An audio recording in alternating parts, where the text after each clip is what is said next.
శనివారం యాదాద్రి భువనగిరి జిల్లా చౌటుప్పల్ మున్సిపల్ కేంద్రం సింగిల్ విండో కార్యాలయంలో తిరిగి సింగిల్ విండో చైర్మన్గా ప్రమాణ స్వీకారం చేసిన బీఆర్ఎస్ నాయకులు చింతల దామోదర్ రెడ్డిని బీఆర్ఎస్ నాయకులు శాల్వలతో సత్కరించి సంబరాలు చేసుకున్నారు. ఈ సందర్భంగా ఆయన మాట్లాడారు. శనివారం యాదాద్రి భువనగిరి జిల్లా చౌటుప్పల్ మున్సిపల్ కేంద్రం సింగిల్ విండో కార్యాలయంలో తిరిగి సింగిల్ విండో చైర్మన్గా ప్రమాణ స్వీకారం చేసిన బీఆర్ఎస్ నాయకులు చింతల దామోదర్ రెడ్డిని బీఆర్ఎస్ నాయకులు శాల్వలతో సత్కరించి సంబరాలు చేసుకున్నారు.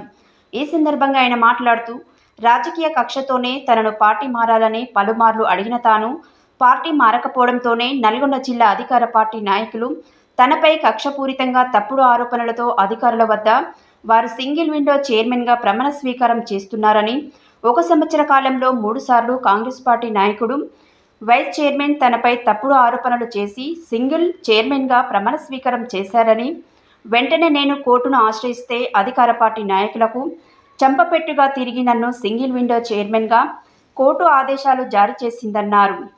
ప్రతిపక్ష నాయకులు బెదిరింపులు చర్యలకు కాకుండా ప్రజాపాలనపై దృష్టి పెట్టాలని, సంక్షేమ పథకాలు అమలు చేసే వాటిపై దృష్టి పెట్టాలని కోరారు.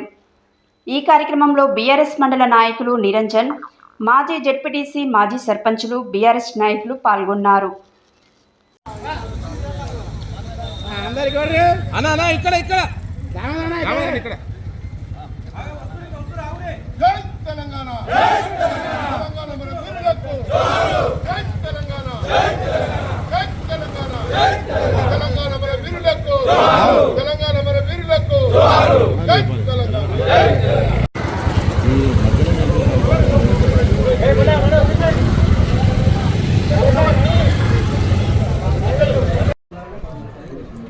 వాస్తవికంగా కూడా డీసీఓ గారు గతంలో ఇన్ఛార్జి డీసీఓ ఉన్న ఆర్ఎస్ ప్రవీణ్ కుమార్ అనే ఇన్ఛార్జి డీసీఓ గారు ఉండే బాగా ఒత్తిడి చేయడం జరిగింది.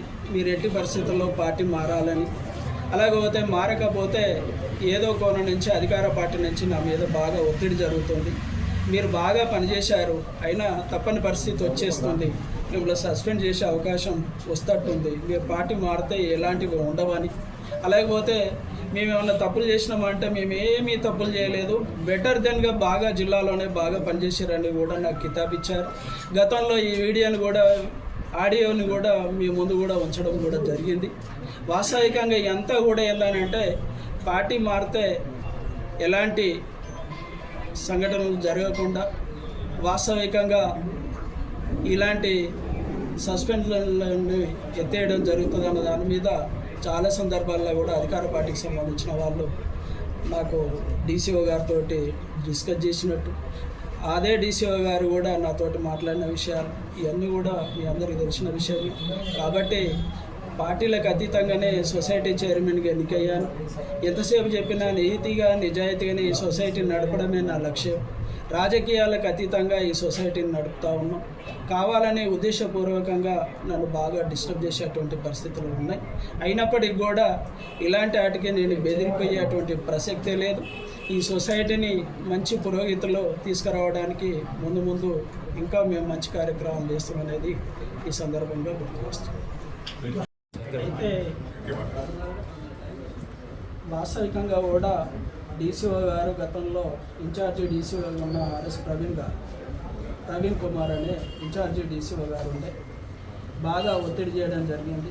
మీరు ఎట్టి పరిస్థితుల్లో పార్టీ మారాలని, అలాగపోతే మారకపోతే ఏదో కోణం నుంచి అధికార పార్టీ నుంచి నా మీద బాగా ఒత్తిడి జరుగుతుంది, మీరు బాగా పనిచేశారు, అయినా తప్పని పరిస్థితి వచ్చేస్తుంది, మిమ్మల్ని సస్పెండ్ చేసే అవకాశం వస్తట్టుంది, మీరు పార్టీ మారితే ఎలాంటివి ఉండవని, అలాగపోతే మేము ఏమన్నా తప్పులు చేసినామంటే మేము ఏమీ తప్పులు చేయలేదు, బెటర్ దెన్గా బాగా జిల్లాలోనే బాగా పనిచేశారని కూడా నాకు కితాబ్ ఇచ్చారు.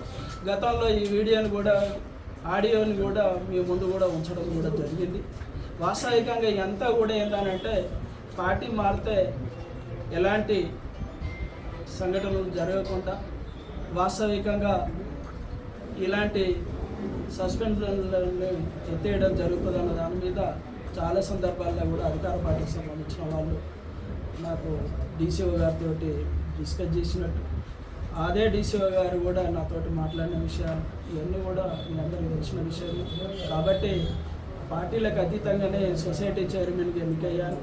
ఎంతసేపు చెప్పినా నీతిగా నిజాయితీగానే ఈ సొసైటీని నడపడమే నా లక్ష్యం. రాజకీయాలకు అతీతంగా ఈ సొసైటీని నడుపుతా ఉన్నాం. కావాలనే ఉద్దేశపూర్వకంగా నన్ను బాగా డిస్టర్బ్ చేసేటువంటి పరిస్థితులు ఉన్నాయి. అయినప్పటికీ కూడా ఇలాంటి వాటికి నేను